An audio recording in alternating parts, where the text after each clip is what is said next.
Thank you, everybody, so much for being here. Really excited to be talking to you about participatory democracy at work in Alberta. I'm Jenny Jeremy, your co-host for this workshop with Professor Lindsay McLaren. This is a photo of the Recall Nicolaides team. The Nicolaides, we now call ourselves. Feel free to join us. Everyone is welcome to be a Nicolaides. We do not discriminate. The best team I have ever worked with, by far. Unfortunately, Lindsay missed this photo because her and her husband were out with my husband, I think, already that day canvassing. Okay, so for the next hour, we're going to be talking about ourselves. We're going to let you know what we're doing individually and collectively to build a better story for Alberta, what real-world experience we've achieved together, and with other leaders and collaborators like Tanya Vanderland, who came with us from Calgary. And then we're going to do some action together, so that we'll carry out together. And then we'll close with what we're doing next and what ways you might be able to get involved with us. So as I said, I'm Jenny. I grew up right here in Edmonton, in Castle Downs originally. My family moved to St. Albert when I was 9.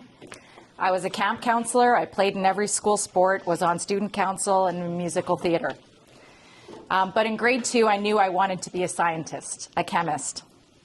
In elementary school, I was labeled a distraction by my teachers. I couldn't argue with that, as I was always just more interested in what we were doing rather than what I was doing. When I entered university, I stopped understanding chemistry. And it was that led me to, it was like a different language, and so I pivoted into geophysics. I became a geophysicist. And I've been pivoting ever since. So the model I use in my mind for this is I'm like a spider building the circles. Rather than following the straight lines that a normal professional would do in their career, I've always just been going around the spider web, building that story, stitching what I say is a Alberta story together in that time. Now put that energy into the oil and gas industry. The first 12 years of my clockwise spiraling career was focused on mapping, locating, planning, and drilling programs for oil and gas development. It wasn't until I hit Blackshire when I started to look at environmental liabilities. And as my spouse says, who happens to be an environmental scientist, you can't put the toothpaste back in the tube. Once you see it, you can't unsee it. So from 2013 to 2020, I learned my liability lessons, particularly at Imaginea and Acaro. But then COVID happened. The federal government gave $1.7 billion to the industry, and I jumped at the opportunity to lead a role at CNRL in this space. I poured all the same energy into environmental reclamation as I did to drilling and developing. And in June of 2022, I presented a credible plan to my peers, and the next day I had all of my work stripped from me. So knowing that this was a governmental issue, I ran for the Alberta Party in 2023. And now I host a podcast called The Gravity Well, and I'm a full-time public activist. So I left knowing that I wanted to operate in the interest of the public good, and these were my key takeaways. So I understood that land stewardship laws and restorative justice are the ways forward, that carbon capture and storage and net zero objectives are red herrings, that the oil and gas industry is actively misleading governments, regulators, stakeholders like you and me, that the polluter pay principle and restorative justice need to overcome the act of misleading. And lastly, that water, not energy, I'm going to say that twice, water, not energy, needs to be central in our decision making.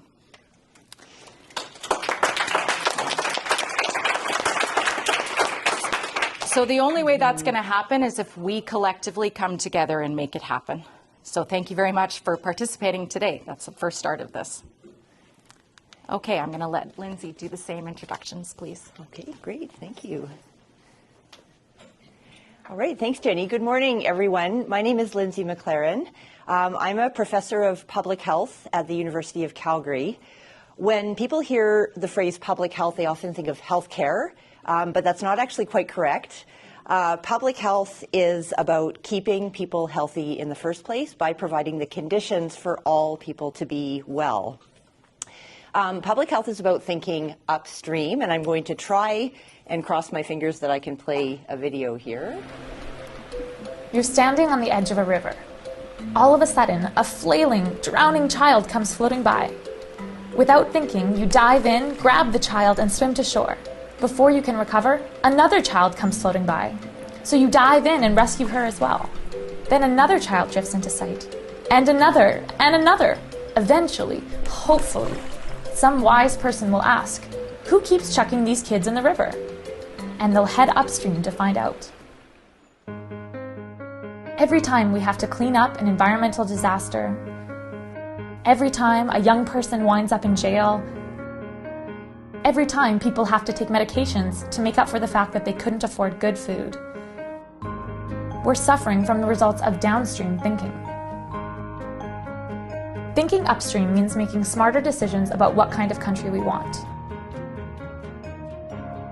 What better goal could Canada have than creating the conditions for all people to enjoy true health and experience physical, mental, and social well-being?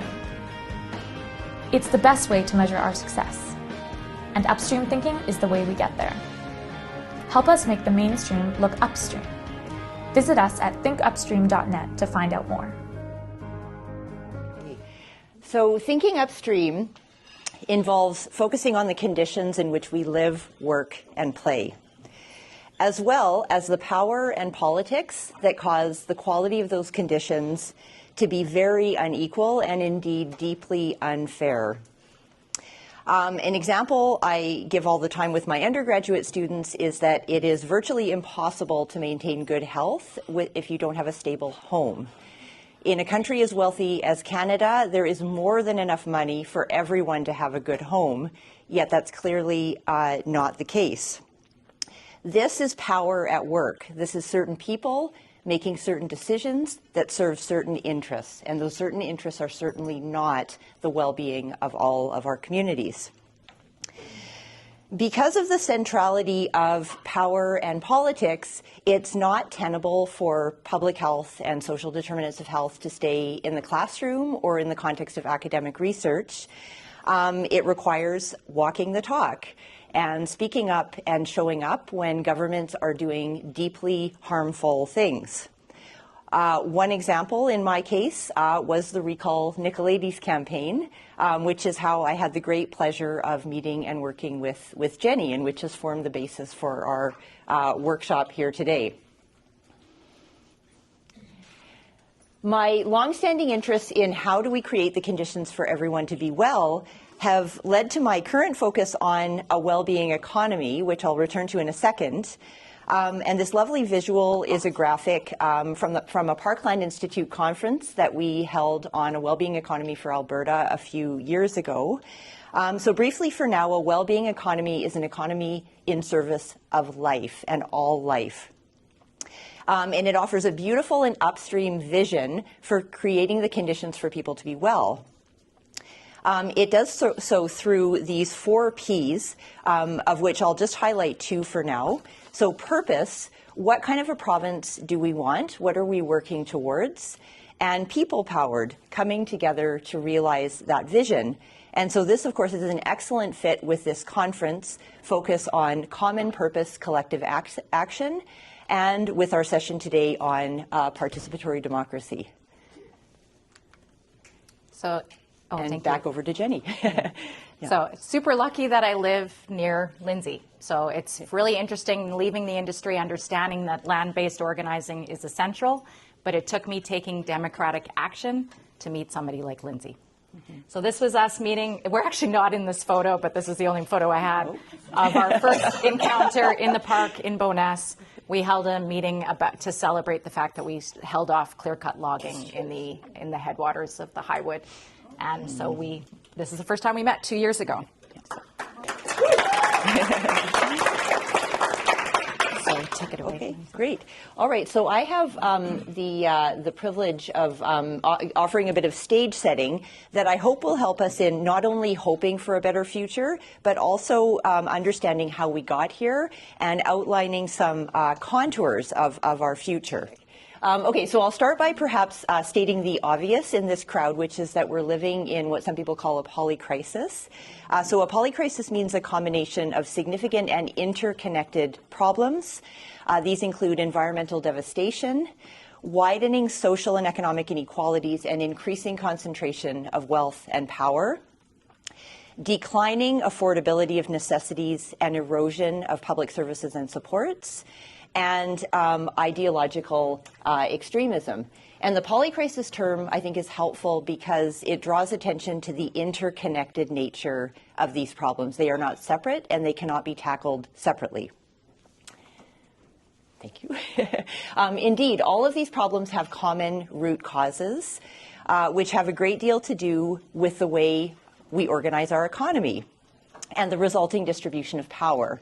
And this can be easily illuminated by asking questions like, who decides, whose interests are served, and to what ends? The current way we organize our economic system has certain premises, such that the entire system is predicated on competition and exploitation and extraction of people and of the earth. These dynamics intersect with, and in fact they depend on, other structures of oppression, such that capitalism is fundamentally unjust. It's fundamentally racist, it's fundamentally sexist, it's fundamentally colonial, it's fundamentally ableist, etc., etc. So in short, it's fundamentally incompatible with human and planetary well-being. While capitalism has been around for a very long time, its most recent iteration of neoliberalism has a very distinct policy playbook. And I offer this to make it a bit tangible, because I am positive that everyone in this room recognizes these policies. So we see austerity or budget cuts coupled with privatization of public services. This is happening in front of our eyes with education and healthcare. All major political parties run on a platform of tax cuts, and what this actually means is tax cuts for the wealthiest members of our community, which, among other things, dramatically reduces the revenue available to fund high-quality public services. A key potential threat to governments in this space is mobilization of workers. So naturally, anti-labor policies are part of the playbook as well. A dramatic example, of course, being the use of the notwithstanding clause to force teachers back to work, but that's far from the only one. Punching down on those who are already most marginalized, with a key example being yet another misuse of the notwithstanding clause to force through deeply harmful policy that affects transgender youth. Deregulation, which we're seeing at both provincial and certainly federal levels as well, where we remove the rules and the guardrails that are intended to protect people and our planet. And all of these are underpinned by another element of neoliberalism, which is especially pernicious, which is an intentional effort to reduce our expectations of government, which serves to stunt our imagination so that we can't even imagine that things could be better. So I'll emphasize that the ultimate goal of this playbook is to concentrate power, because those in power can then do whatever they want. And that is the situation that we're in now. But the point that I want to make is that this is an entirely predictable outcome of this political economic paradigm. Thank you. Great. So this is why, whether we're concerned about climate, or housing, or gas prices, or trans rights, or any number of other issues, we can't ignore the underlying cause of how we organize our economy.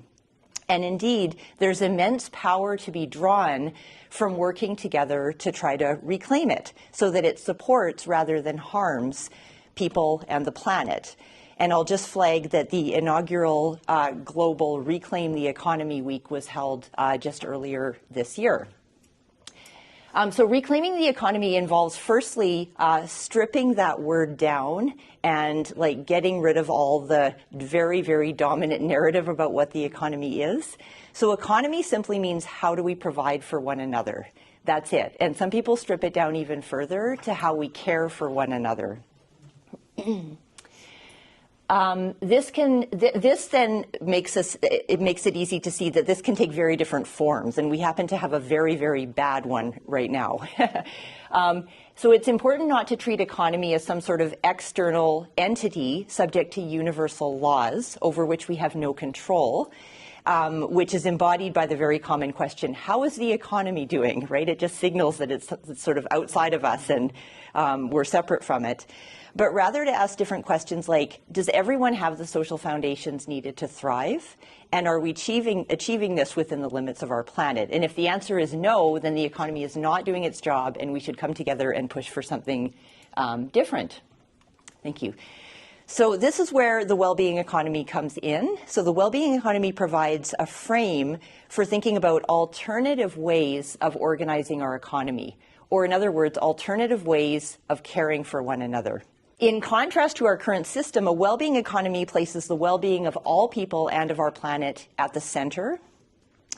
And it's premised on very different principles around how we relate to one another, such as collectivity, reciprocity, solidarity, and equity, instead of competition, extraction, and exploitation. And this is not just an abstract idea. Indeed, it's a growing social movement internationally, and we are seeing examples of real shifts. So I'll just highlight a few. So Scotland, for example, has a parliamentary well-being economy manifesto, which outlines a policy agenda that's organized by foundations of dignity, fairness, environment, purpose, and participation. Under this manifesto, they have just very recently passed community wealth building legislation, which keeps wealth in the community and fundamentally pushes back against extractive capitalism. Wales has legislated long-term thinking and intergenerational equity into how they work at their national government.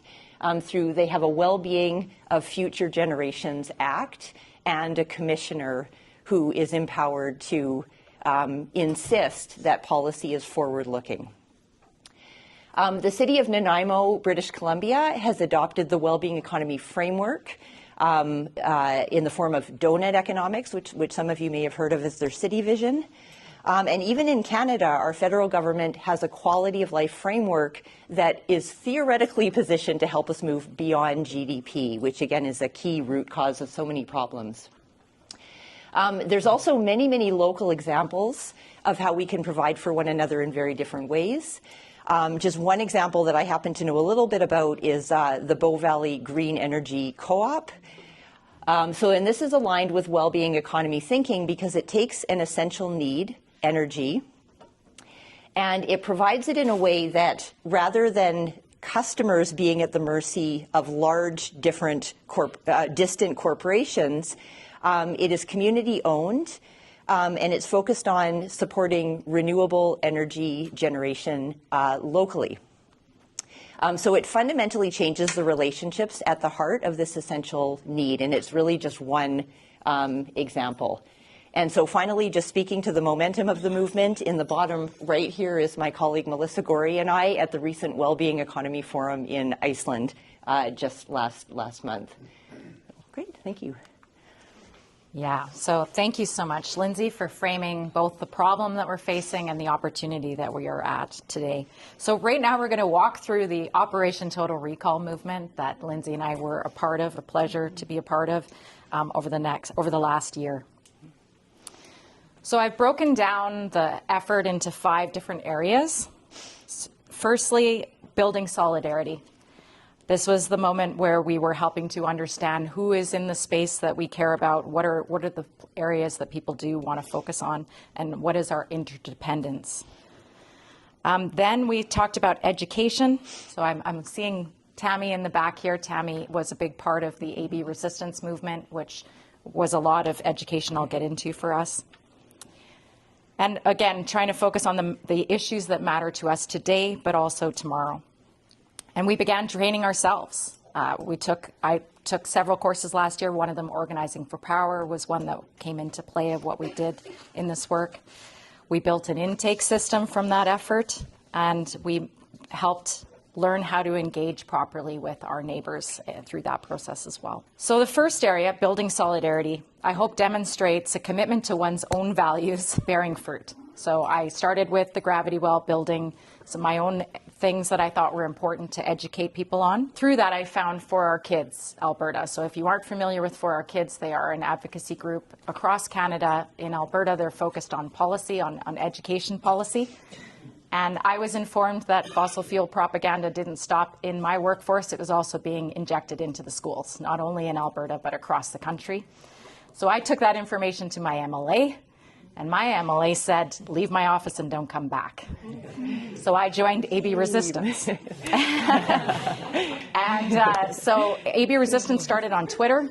It started from the DMs of Twitter and grew to 5,000 people by the time I joined the board. And then realizing through AB Resistance, I met Brad and the Public Interest Alberta efforts. So they were doing grassroots efforts on the ground, opportunities for us to engage with people in our community. So that was a natural relationship that grew from that effort. So in the education phase, this is where I was really focused on trying to talk to the experts that I know are really meaningful for the work I was doing, again, staying true to myself.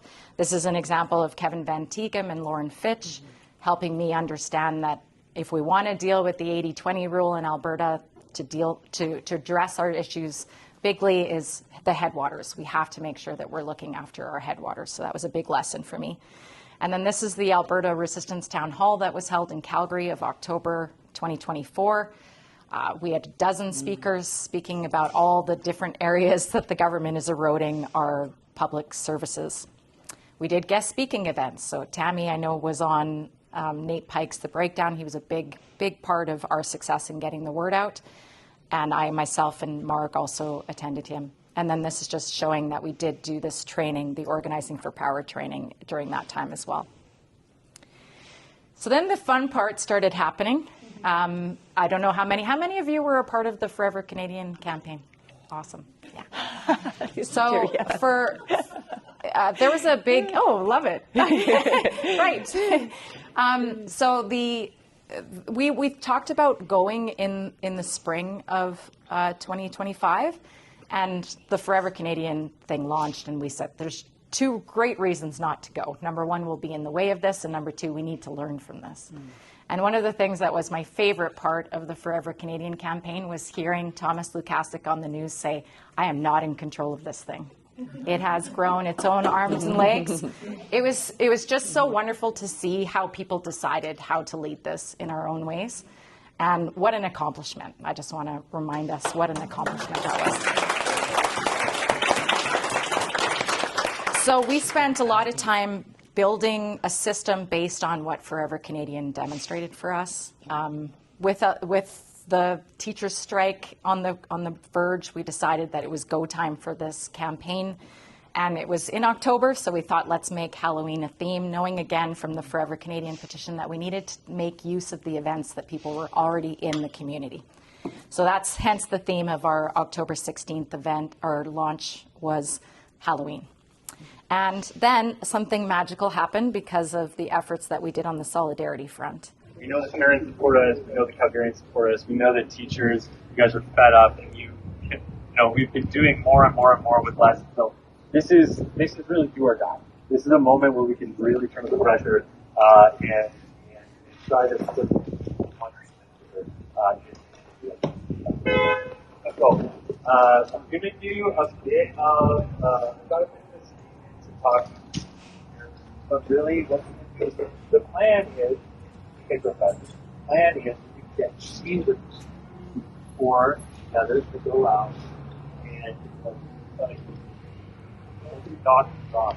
Basically, like if you knock on the door, knock on the door, went to the door, like, hey, have you heard that Jesus is under attack? Yeah? What do we do? Are you concerned about it, or do you care about public education? Can we please give you a sign, put it up on your lawn, and then we'll have a beautiful sea of yellow with the Friday.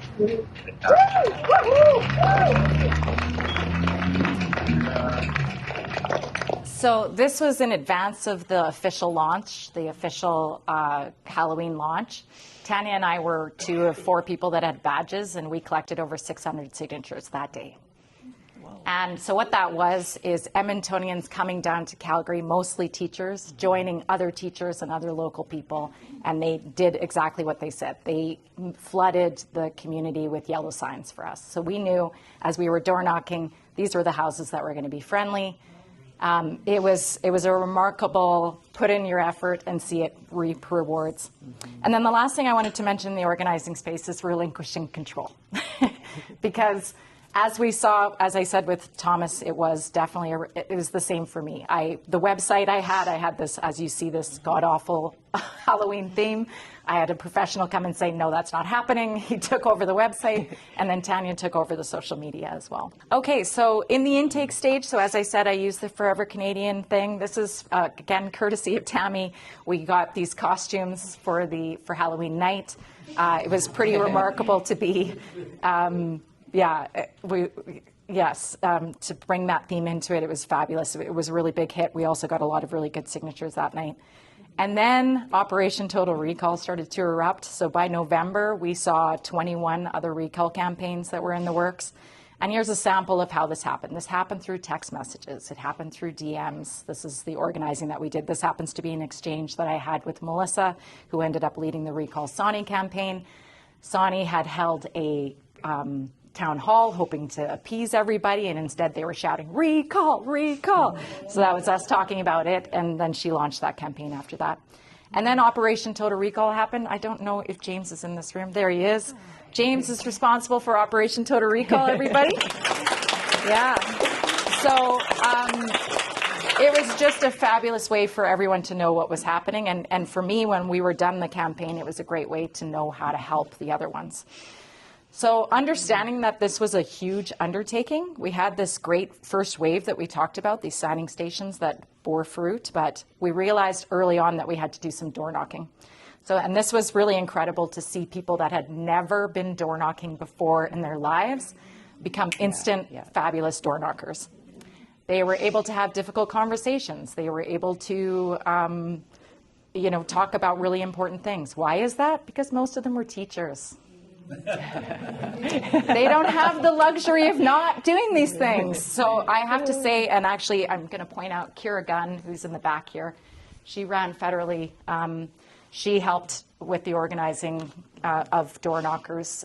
We came up with a script using the Organizing for Power course, as I said, and that script became our literature that we dropped off as well. So it was all, as somebody described, we were flying the airplane as we were building it. And paying it forward. So eventually, after our recall was done, we carried on and helped the other recalls in our community. So this is Lindsay with Savannah. Yep. Yes, in Calgary East, helping on that Recall Sing campaign. And then finally, the wrap-up party celebrating this effort. And that's one thing I just really want to mention in the engage stage, in the stage of executing, is really that it's bearing the fruit of what you had already done and not recognizing that there isn't really much new to gain after that, understanding that you have to take that moment and try to bring in people as the momentum is coming and be okay with what comes out of that afterwards, because the rest is sort of out of your hands. So what did we achieve? So the Recall Nicolaides campaign got 17% of our voting population. For reference, the Forever Canadian campaign got 14% of the voting population. We both would have met 41% of the hurdle for the recall. So that just shows you how high the bar was for the recall. Operation Total Recall itself, more than 50% of the party members that are in power faced a recall. That was way beyond what we thought we were going to get. We thought maybe we'd get 5, maybe 10 recalls. It was well beyond that.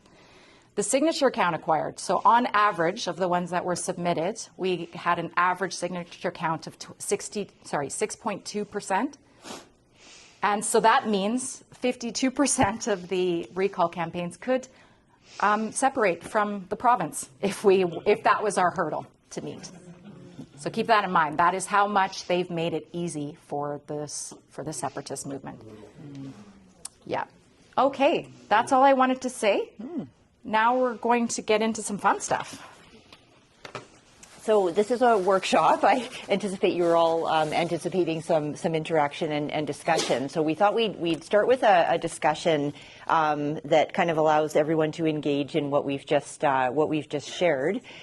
So we're going to use, I think we'll use a 2-for-all format. So start in pairs and spend a bit of time talking. Then 2 sets of pairs will come together into a group of 4. And then we will reconvene into a broader group. And so these are the questions that we're going to invite you to consider. And this is actually inspired by what the country of Wales did, which I mentioned earlier. So their future generations-oriented legislation started with a national conversation about the Wales that we want for our children and grandchildren. That's how it all started. So we thought we could do that now. What kind of Alberta do we want for our children and grandchildren? Consistent with the kind of alternative economy theme, in that future, how do we provide and care for one another, right? Because that's all economy is. How do we provide and care for one another? And how do we move beyond silos and think upstream? Okay, so we'll invite you to start in pairs. Just turn to the person next to you, and we'll spend maybe, I don't know, 4 or 5 minutes in pairs, and then we'll intervene and get you to combine into larger groups.